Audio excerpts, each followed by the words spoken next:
लोभ का कुआं। आइए जानते हैं। एक बार राजा भोज के दरबार में एक सवाल उठा कि ऐसा कौन सा कुआं है जिसमें गिरने के बाद आदमी बिल्कुल भी बाहर नहीं निकल पाता। इस प्रश्न का उत्तर कोई भी नहीं दे पाया। आखिर में राजा भोज ने राज पंडित से कहा कि इस प्रश्न का उत्तर 7 दिनों के अंदर लेकर आओ, वरना आपको अभी तक जो दिया इनाम में धनराशि आदि वापस ले लिए जाएंगे तथा इस नगरी को भी छोड़कर तुम्हें दूसरी नगरी जाना होगा। 6 दिन बीत चुके थे। राज पंडित को जवाब नहीं मिला। निराश होकर वह जंगल की तरफ गया। वहाँ उसकी भेंट एक गडरिया से हुई।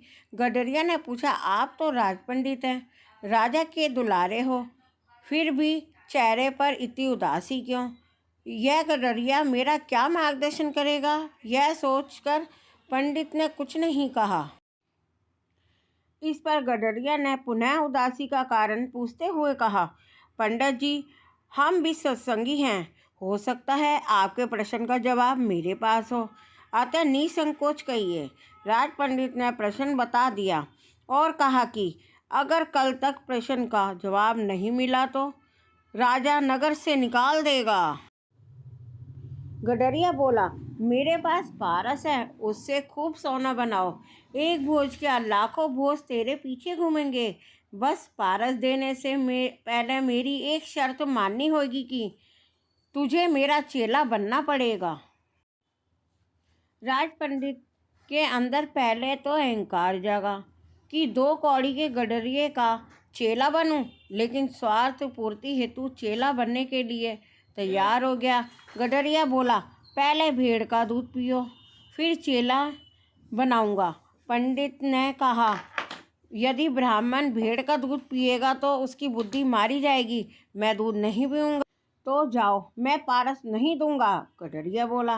राज पंडित बोला, ठीक है, दूध पीने को तैयार हूँ, आगे क्या करना है? गडरिया बोला, अब तो पहले मैं दूध को झूठा करूँगा, फिर तुम्हें पीना पड़ेगा।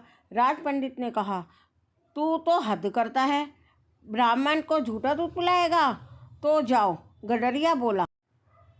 राज पंडित बोला, मैं तैयार हूँ झूठा दूध पीने को। गडरिया बोला। वह बात गई।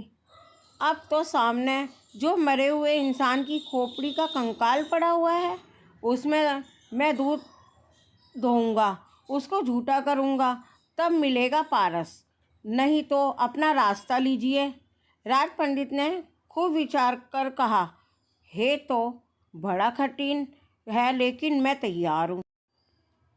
गडरिया बोला, मिल गया जवाब, यही तो है कुआं, लोभ का, तृष्णा का, जिसमें आदमी गिरता जाता है और फिर कभी नहीं निकलता। जैसे कि तुम पारस को पाने के लिए इस लोभी कुएं में गिरते चले गए। तृष्णा ऐसी आग है कि जितनी दुनियावी चीज़ें बढ़ती जाती हैं, उतना ही लोभ या लालच बढ़ता जाता है। जिस प्रकार आग में जितनी लकड़ी डालते जाओगे, उतनी ही लंबी लपटें निकलती जाएंगी। तृष्णा वाला मनुष्य कभी भी तृप्त नहीं होता।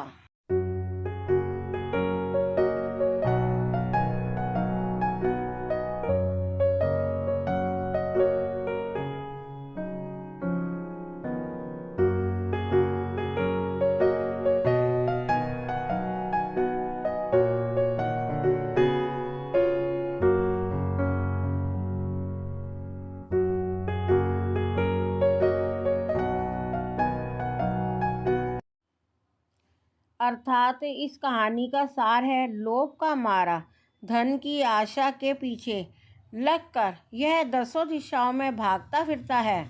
सुख की खातिर यह बहुत दुख उठाता फिरता है, हर एक आदमी की चाकरी करता फिरता है। जिस प्रकार कुत्ता घर घर भागता फिरता है, यह भी धन के लोभ की खातिर भटकता फिरता है और परमात्मा की शुद्ध